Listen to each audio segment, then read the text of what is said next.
नमस्कार साथियों, स्वागत है आपका आपके अपने पसंदीदा चैनल साइलेंट क्लास नोट्स में।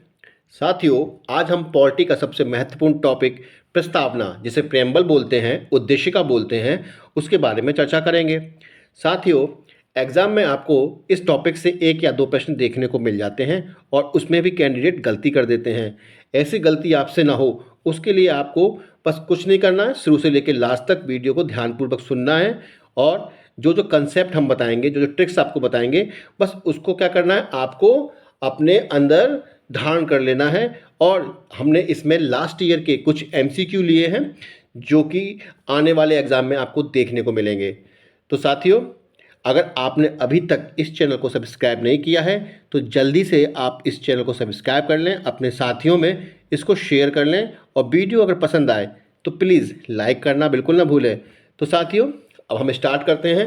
जैसा कि आप जानते हैं कि संविधान की प्रस्तावना जो कि उद्देशिका है, उसमें सबसे पहले जिक्र हुआ है भारत के लोगों का। तो हम भारत के लोग भारत को एक संपूर्ण प्रभुत्व संपन्न समाजवादी पंथनिरपेक्ष लोकतंत्रात्मक गणराज्य बनाने के लिए और उसके समस्त नागरिकों को सामाजिक, आर्थिक और राजनीतिक न्याय, विचार, अभिव्यक्ति, विश्वास, धर्म व उपासना की स्वतंत्रता, प्रतिष्ठा और अवसर की समता प्राप्त कराने के लिए तथा उन सब में व्यक्ति की गरिमा और राष्ट्र की एकता और अखंडता सुनिश्चित करने वाली बंधुता बढ़ाने के लिए दृढ़ संकल्प होकर अपनी इस संविधान सभा में आज दिनांक 26 नवंबर 1949 ईस्वी मिति मार्गशीर्ष शुक्ल सप्तमी संवत 2006 विक्रमी को एतद द्वारा इस संविधान को अंगीकृत, अधिनियमित और आत्मार्पित करते हैं। तो साथियों, आपने देखा कि ये पूरे जो प्रस्तावना है उसमें केवल एक वाक्य का इस्तेमाल हुआ है। देखने को लग रहा है कि इसमें कई सारे सेंटेंस यूज हुए हैं, लेकिन ये एक सेंटेंस का है। और प्रस्तावना में आप जो उद्देशिका देखते हैं तो मूल अधिकार, नीति निर्देशक तत्व और मूल कर्तव्य, इनमें आप इसकी छवि को देखेंगे। वो अब जब हम अगला वीडियो बनाएंगे तो आपको उसमें उद्देशिका दिखाई देगी और कैसे दिखाई देगी वो उस समय हम आपसे बात करेंगे। तो चलिए, पहले जो टर्मिनोलॉजी यूज़ करी है प्रस्तावना में उसका थोड़ा पोस्टमार्टम कर लेते हैं। तो जैसा आप देख पा रहे हैं, जो प्रस्तावना है वो राज्य और व्यक्ति के मध्य संबंध को अभिव्यक्त करती है, जिसे हम निम्न प्रकार से समझ सकते हैं। जैसा कि आप देख रहे हैं, राज्य, तो जो राज्य है उसको, उसकी शक्ति का स्रोत जो है वो कौन है? जनता। और ये बात स्पष्ट कैसे होती है? प्रस्तावना के स्टार्टिंग में जब हम कहते हैं कि हम भारत के लोग, और जब राज्य की प्रगति के बारे में बात करेंगे तो राज्य की प्रगति कैसी है? संपूर्ण प्रभुत्व संपन्न, क्योंकि राज्य अपने डिसीजन खुद लेता है, किसी दूसरे देश के कहने से नहीं लेता, जैसे ब्रिटिश काल में होता था। और समाजवादी, समाजवादी का अर्थ है आर्थिक समानता को लेकर के। पंथ निरपेक्ष, यानी राज्य का कोई धर्म नहीं होगा। लोकतांत्रिक, यानी कि लोगों का राज होगा और लोगों के द्वारा चुने हुए प्रतिनिधि होंगे।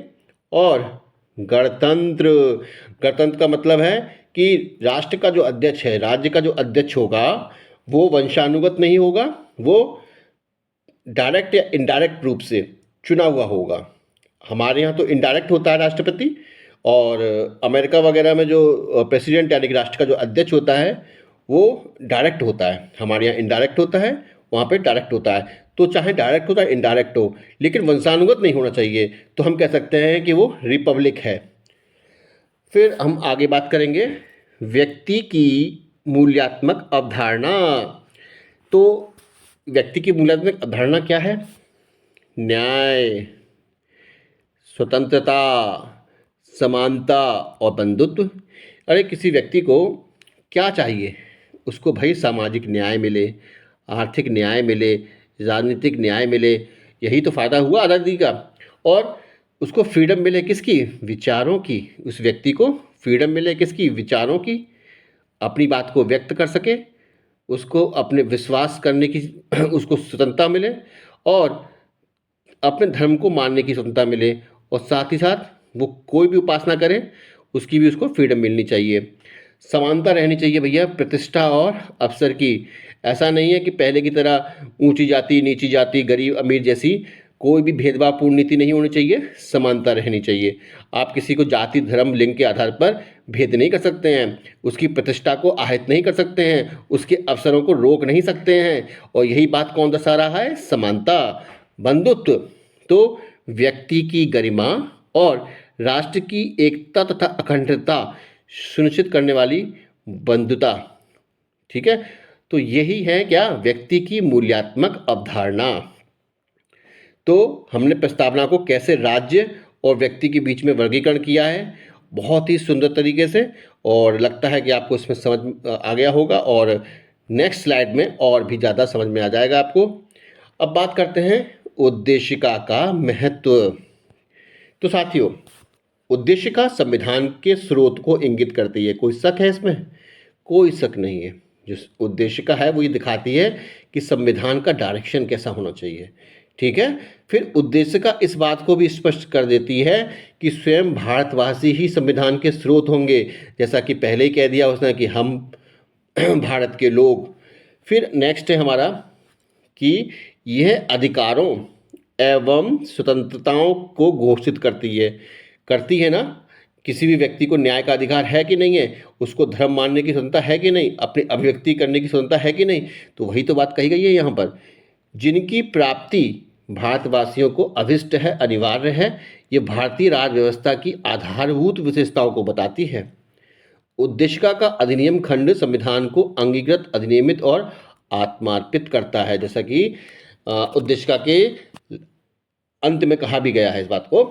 और उद्देशिका संविधान का भाग है और अतः संविधान की व्याख्या में इसका अवलंब लिया जाता है, इसकी सहायता ली जाती है।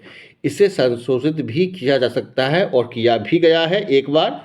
कब? 42वें संविधान संशोधन 1976 के द्वारा। फिर उद्देशिका को संविधान की आत्मा कहा जाता है, सुप्रीम कोर्ट ने ऐसा कहा है। अभी आगे हम बात करेंगे। फिर उद्देशिका को अंगीकृत करने की तिथि यानी कि 26 नवंबर 1949 को ये अंगीकृत किया गया था। तो 26 नवंबर को ही हम संविधान दिवस के रूप में मनाते हैं। अब बात करते हैं उद्देशिका संविधान के विधिक निर्वाचन में यानी कि उसकी व्याख्या करने में सहायक होती है। अब देखिए, कुछ केस ऐसे हैं प्रस्तावना को लेकर के जो बहुत इंपॉर्टेंट हैं और पेपर में पूछ लिए जाते हैं, तो इसको ध्यान से आप सुन लीजिए। और उसकी ट्रिक में मैं आपको बताता हूँ कि प्रस्तावना को बेरोवारीवाद 1960 में क्या कहा था कि संविधान का भाग नहीं माना। तो बेरोवारीवाद में संविधान का भाग नहीं माना, किसको? प्रियम्बल को। तो भाग नहीं माना तो ट्रिक कैसे याद करें हम? तो देखिए, बेरोवारी से आप ये समझिए क्या? बमबारी। अगर कोई आदमी आप बमबारी करेगा तो आप उसकी बात मानेंगे क्या? मानेंगे? नहीं मानेंगे भाई। बमबारी करने वाले को आप बिल्कुल नहीं मानेंगे बात। फिर नेक्स्ट है आपका केशवानंद भारती, बहुत महत्वपूर्ण, कई बार आ चुका है एग्जाम में, बनाम केरल राज्य 1973वाद। इसमें तो भैया इसका उल्टा हो गया और संविधान का भाग मान लिया किसको? प्रस्तावना को। तो याद कैसे करें? तो केशवानंद, अगर कोई आपके केश पकड़ के खींचेगा तो आप भाई क्या करेंगे? उसकी बात मान लेंगे ना। तो ऐसा ही हुआ, तो केशवानंद की बात मान ली गई। लेकिन ये मैंने केवल ट्रिक समझाने के लिए कहा है, किसी व्यक्ति को किसी की धारणा को आहत करने के लिए नहीं है। केवल ये समझिए कि ये हमने केवल किस लिए, एक तरह की ट्रिक है और हमने इसका एक तरीके से तरीका निकाला है। इसका किसी से आहत करने का कोई अर्थ नहीं है साथियों। नेक्स्ट है हमारा गोलकनाथ बनाम पंजाब राज्य। इसमें क्या हुआ कि उद्देशिका को संविधान की मूल आत्मा माना। अब माने कैसे, याद कैसे करें? ट्रिक ये है कि ये है मूल आत्मा। तो भाई किसी भी मूल आत्मा का गोल क्या होता है? उसके ईश्वर यानी नाथ होता है। नहीं कि भाई कोई आत्मा होती है तो उसका लक्ष्य होता है कि वो अपने ईश्वर में विलीन हो जाए। ठीक है, नाथ का मतलब है ईश्वर। तो इस प्रकार से हम समझ सकते हैं कि गोलकनाथ का संबंध संविधान की मूल आत्मा से है। सुप्रीम कोर्ट ने कहा था कि संविधान उद्देशिका जो है संविधान की मूल आत्मा है, तो ऐसा है। फिर नेक्स्ट है हमारा एसआर बॉम्बई बनाम यूनियन ऑफ इंडिया 1994 के विवाद में ये कहा था बाद में कि पुनः संविधान का भाग माना। ठीक है। फिर से मान लिया इसको, ठीक। केशवानंद केस में माना, फिर एस आर बोम्मे माना, फिर इसके अलावा ये कहा कि पंथ निरपेक्षता संविधान का मूल लक्षण है, ठीक है ना। क्या है? पंथ निरपेक्षता संविधान का मूल लक्षण है। नेक्स्ट, उद्देशिका का महत्व। तो किसी साधारण अधिनियम में प्रस्तावना को उतना महत्व नहीं दिया जाता जितना संविधान के उपबंधों के व्याख्या या निर्वचन में उद्देशिका का बहुत ज़्यादा क्या रहता है? महत्व रहता है। अकेले इसकी कोई वैल्यू नहीं है, लेकिन जब हम किसी आर्टिकल से जोड़कर देखते हैं तब उसकी व्याख्या करने में इसकी हेल्प ली जाती है, तब इसका महत्व बढ़ जाता है। मुख्य न्यायमूर्ति सीकरी के शब्दों में अगर हम बात करेंगे तो उन्होंने ऐसा क्या कहा था? तो देखिए, मुख्य न्यायमूर्ति सीकरी के शब्दों में कहेंगे कि मुझे ऐसा प्रतीत होता है, उन्होंने ऐसा कहा था कि मुझे ऐसा प्रतीत होता है कि हमारे संविधान की उद्देशिका अति विशिष्ट महत्व रखती है तथा संविधान का अध्ययन एवं अर्थ का अन्वयन उद्देशिका में अभिव्यक्त उत्कृष्ट एवं श्रेष्ठ उद्देश्यों के आलोक में किया जाना चाहिए। बहुत ही क्लिष्ट भाषा उन्होंने बोली थी। इसका सार मैं आपको समझा देता हूँ कि सीकरी साहब ने ये कहा था कि मुझे ऐसा प्रतीत होता है कि हमारे संविधान का जो प्रियम्बल है उसका काफ़ी महत्व है, ठीक है। और वो महत्व इसलिए है कि अगर हमें संविधान का अध्ययन करना हो, उसका अर्थ निकालना हो, ठीक है, तो वो क्या करता है? उद्देशिका की लाइट में ही, ठीक है, उद्देशिका की लाइट में ही उन बातों को हम बारीकी से समझ पाते हैं उस आर्टिकल को, ठीक है। तो ये उन्होंने कहना चाहा था। फिर नेक्स्ट है हमारा सर अल्लादी कृष्णस्वामी अय्यर के अनुसार क्या है उद्देशिका का महत्व। तो देखिए, सर अल्लादी कृष्णस्वामी अय्यर के अनुसार उद्देशिका हमारे स्वप्न, यानी कि सपने, ठीक है, सपने, ठीक है, स्वप्न और विचारों का प्रतिनिधित्व करती है, ठीक है। उद्देशिका हमारे सपनों और विचारों का प्रतिनिधित्व करती है। तो ये कहा किसने था? अय्यर साहब ने कहा था। सपनों और विचारों वाली बात किसने कही थी? अय्यर साहब ने। अब के एम मुंशी ने क्या कहा था? तो के एम मुंशी के अनुसार उद्देशिका हमारे प्रभुत्व संपन्न लोकतंत्रात्मक गणराज्य की जन्म कुंडली है, यानी कि प्रभुत्व संपन्न लोकतंत्रात्मक और गणराज्य की क्या है? जन्म कुंडली है। तो जन्म कुंडली किसने बताया था? के एम मुंशी ने, ठीक है। तो आप कैसे याद करेंगे? तो कुंडली को कैसे याद? कुंडली का मतलब होता है के, और यहाँ भी देखो कहाँ से शुरू हो रहा है? के से। तो जब भी आपको ऑप्शन में मिलेगा जन्म कुंडली जैसा शब्द दिखाई दे जाएगा आपको, हो सकता है आप ये भूल जाएं, लोकतंत्रात्मक भूल जाएं, गणराज्य भूल जाएं, लेकिन जन्म कुंडली का कुंडली नहीं भूलना, क्योंकि कुंडली से का बनेगा के, और के एम मुंशी का भी के, तो के से के को कर लेंगे रिलेट। तो इस तरीके से आपका आंसर ठीक हो जाएगा इस ट्रिक से। नेक्स्ट है सुभाष कश्यप के अनुसार उद्देशिका के बारे में क्या कहा इन्होंने? तो इन्होंने क्या कहा? संविधान को शरीर माना है। क्या माना है? संविधान को शरीर माना है। तो इनके अनुसार संविधान शरीर है तो प्रस्तावना उसकी आत्मा है, ठीक है। संविधान अगर शरीर है तो उद्देशिका क्या है? उद्देशिका आत्मा है। संविधान अगर शरीर है तो उद्देशिका उसकी आत्मा है और प्रस्तावना आधारशिला है, ठीक है। प्रस्तावना उसकी आत्मा और आधारशिला है, तो संविधान उस पर खड़ी अट्टालिका है, ठीक है। अट्टालिका मतलब जो छत होती है एक तरह की, उसे अट्टालिका बोलते हैं। संविधान शरीर है तो प्रस्तावना उसकी आत्मा, प्रस्तावना अगर आधारशिला है, ठीक है। अगर प्रस्तावना क्या है? आधारशिला। आधारशिला क्या होती है? अगर ऐसे देखें कि भैया संविधान अगर शरीर है तो प्रस्तावना क्या होगी? अगर संविधान जो है वो अगर शरीर है तो प्रस्तावना क्या है? आत्मा है, ठीक है। और अगर प्रस्तावना अगर प्रस्तावना किसी चीज़ की आधारशिला है, ठीक है, आधारशिला है, तो संविधान क्या है? उसके ऊपर रखी अट्टालिका है, ठीक है। तो ये इनका कहना था, किसका? सुभाष कश्यप का। तो मुझे लगता है कि आपने ये इनकी डेफिनेशन को भी क्या हुआ? ट्रिक से समझ लिया होगा। अब नेक्स्ट चलते हैं संविधान उद्देशिका में संशोधन के बारे में।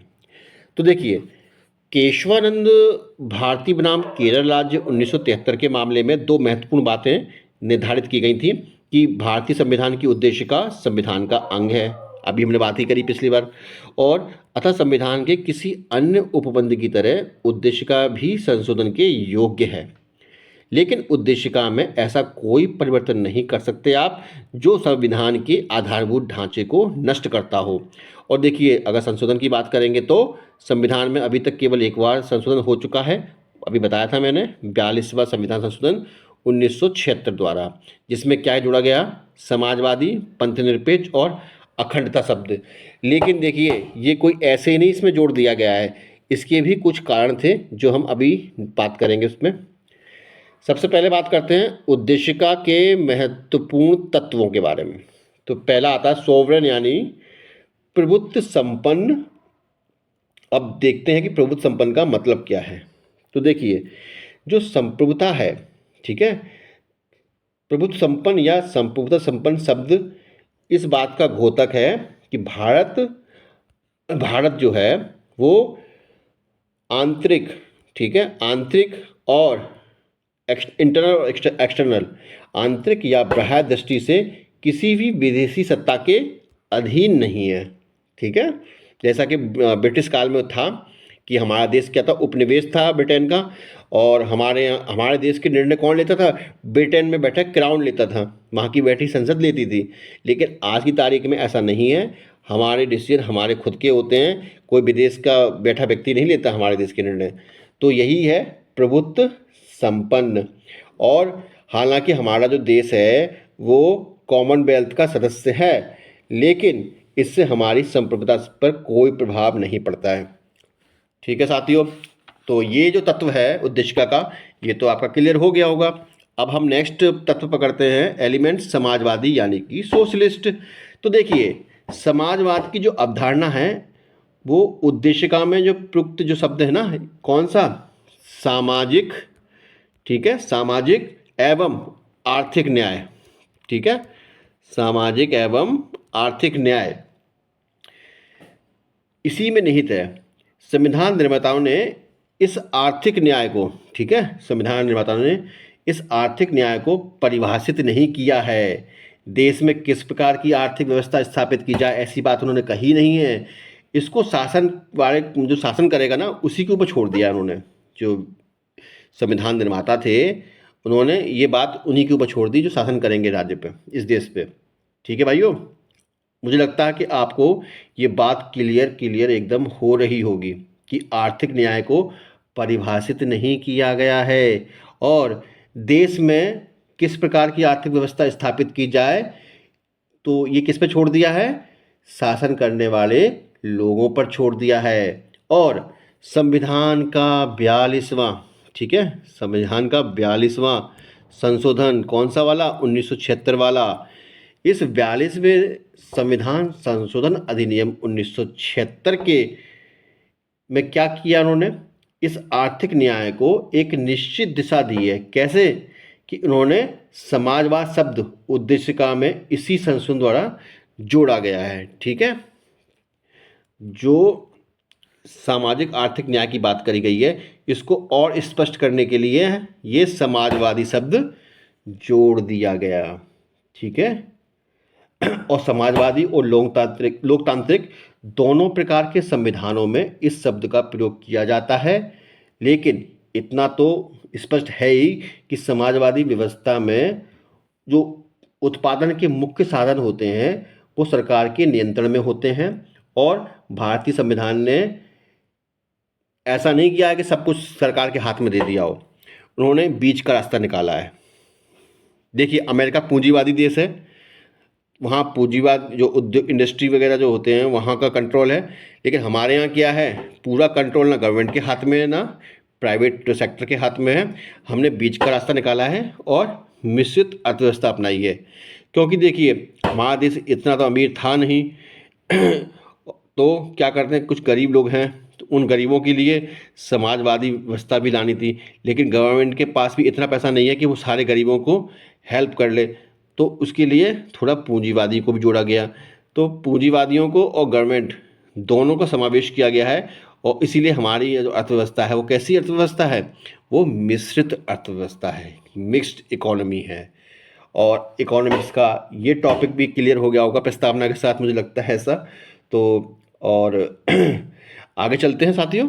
नेक्स्ट टॉपिक हमारा जो नेक्स्ट जो एलिमेंट यानी पंथ निरपेक्षता है, इसको इंग्लिश में बोलते हैं सेकुलर। तो देखिए, ये शब्द भी जोड़ा गया था कब, 42वें संविधान संशोधन 1976 के द्वारा। ठीक है, 42वें संविधान संशोधन 1976 के द्वारा। तो देखिए, पंथ निरपेक्षता की अवधारणा संविधान की उद्देशिका में जो यूज किया गया है, क्या, विश्वास, ठीक है, विश्वास, धर्म और उपासना की स्वतंत्रता। ठीक है, उपासना की स्वतंत्रता। ठीक है, तो ये जो शब्द जोड़ा गया है वो इसको और स्पष्ट करने के लिए, अभी देखिए हमने सीखा कि समाजवादी शब्द क्यों जोड़ा गया था, उसका भी रीजन था। और पंथ निरपेक्षता ऐसी मुंह उठा के नहीं जोड़ दिया है, उसके पीछे भी ये था कि विश्वास, धर्म, उपासना का जो जिक्र किया गया था वो और स्पष्ट करने के लिए ये 42वें संविधान संशोधन में जोड़ दिया गया। तो इसका मतलब यह है कि देश की जो सरकार है उसका कोई अपना धर्म नहीं होगा। ठीक है, कोई राज धर्म नहीं होगा। ऐसा नहीं है कि जैसा विदेशों में होता है कि हम मुस्लिम कंट्री हैं, हम क्रिश्चियन कंट्री हैं, ऐसा हमारे देश में नहीं है। और ऐसा इसलिए है कि हमारा देश जो है वो विविधता लिए हुए है, और अगर हम ऐसा करेंगे तो अल्पसंख्यक या माइनॉरिटी के साथ नाइंसाफ़ी होगी। ठीक है, और हमारे बीच का जो समरसता है वो बाधित होगी। तो इस कारण से पंथ निरपेक्षता यानी पंथ निरपेक्ष ये शब्द जोड़ा गया था। ठीक है साथियों, नेक्स्ट टॉपिक है हमारा लोकतंत्रात्मक। लोकतंत्रात्मक जिसको डेमोक्रेटिक कहते हैं, आजकल बहुत चर्चा में है ये। तो लोकतंत्रात्मक शब्द इस बात का घोतक या परिचायक है कि भारत की सरकार की शक्ति का स्रोत कौन होगा, जनता। ठीक है, भारत सरकार की शक्ति का स्रोत भारत की जनता है। लोकतांत्रिक शब्द का मतलब है कि पॉपुलर गवर्नमेंट यानी कि लोकप्रिय शासन, इसको संकेत करता है। और पूर्व अमेरिकी राष्ट्रपति का ये लाइन बहुत फेमस है जो आपको जानना चाहिए कि अब्राहम लिंकन ने लोकतांत्रिक सरकार को कहा था कि जनता द्वारा, ठीक है, जनता द्वारा, जनता के लिए, ठीक है, जनता के लिए, ठीक है, जनता के लिए जनता का शासन, जनता का शासन। ठीक है, तो ये कहा था उन्होंने लोकतांत्रिक सरकार को। इसमें जनता द्वारा निर्वाचित प्रतिनिधि देश का शासन चलाते हैं, वे जनता के प्रतिनिधि जनता के प्रति उत्तरदायी भी होते हैं, और हर 5 साल बाद जनता को अपने प्रतिनिधियों को चुनने का अवसर मिलता है। अभी लोकसभा इलेक्शन होने वाले हैं, तो ये उसी बात का घोतक है। तो आप समझ रहे होंगे कि डेमोक्रेटिक का मतलब क्या होता है। नेक्स्ट है रिपब्लिक, जिसे हम बोलते हैं गणराज्य। भारत एक गणराज्य है, इसमें बहुत लोगों को कन्फ्यूजन होता है, तो आज के बाद नहीं होगा। तो देखिए, गणराज्य में जो हेड ऑफ़ द स्टेट होता है, हमारे यहाँ हेड ऑफ़ द स्टेट कौन है, president, head of the state. ठीक है, हेड ऑफ़ द स्टेट क्या होगा, वो वंशानुगत नहीं होगा भाई। क्या नहीं होगा, वंशानुगत नहीं होगा। तो फिर कैसे होगा, तो भैया वो होगा चुनाव से। ठीक है, कैसे होगा, चुनाव से होगा। अब वो चुनाव कैसा भी हो, चाहे डायरेक्ट हो चाहे इनडायरेक्ट हो। हमारे यहाँ तो भैया इनडायरेक्ट होता है। कैसे होता है, जनता चुनती है एमएलए एमपी को, और ये चुनते हैं किसको, प्रेसिडेंट को। चुनते हैं कि नहीं चुनते हैं, लेकिन इस चुनाव में भी विधान परिषद भाग नहीं लेती हैं। ठीक है, और नॉमिनेटेड सदस्य भाग नहीं लेते हैं। तो जो राष्ट्राध्यक्ष होता है यही संकेत किसको करता है, ये संकेत करता है कि हमारा देश कैसा है, गणराज्य है।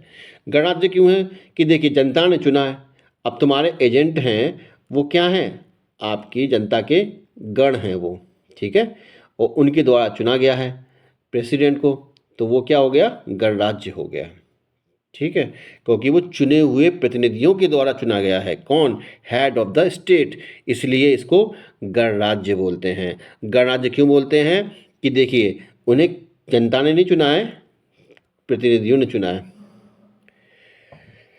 अब बात करते हैं एकता एवं अखंडता, यूनिटी एंड इंटीग्रिटी। तो यूनिटी एंड इंटीग्रिटी क्या चीज़ है?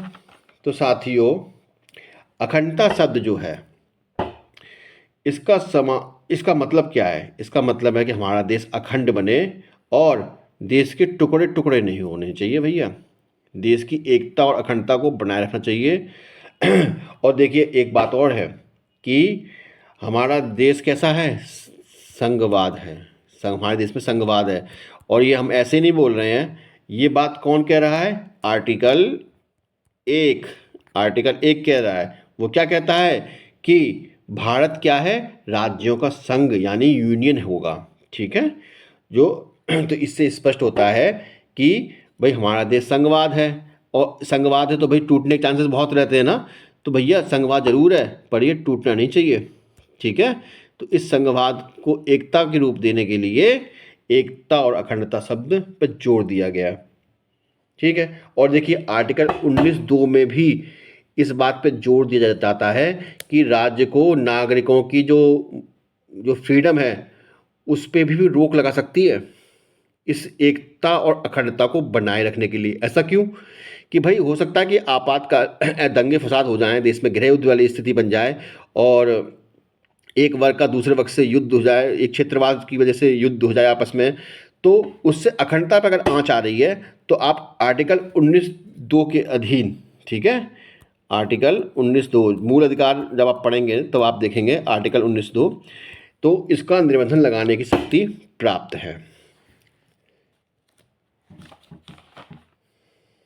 अब बात करेंगे भैया कि पिछले बार जो पेपर में आए थे उनसे क्या क्या प्रश्न आ सकते हैं। तो देखिए, पहला ही है कि प्रस्तावना के कितने प्रकार के न्याय दिए गए हैं। तो भाई 3 प्रकार के न्याय दिए गए हैं, अभी हमने बात करी ना। अब वो न्याय कौन कौन से थे आप सोच सकते हैं ज़रा, क्योंकि आपने तो वीडियो देखा है, आप कमेंट भी कर सकते हैं। तो साथियों, जो न्याय की बात करी है वो कौन से हैं? सामाजिक, आर्थिक और राजनीतिक न्याय। ठीक है, ये किसको? व्यक्ति को मिलने चाहिए। फिर नेक्स्ट हमारा क्वेश्चन है कि भारतीय संविधान की प्रस्तावना में जिन आदर्शों एवं उद्देश्यों की रूपरेखा दी गई है उनकी व्याख्या की गई है किसमें? भाई देखो, मूल अधिकारों में। न्याय व्याय की बातें तो भैया उसी में आती है ना, और प्रस्तावना में वो बात करी है न्याय वाली।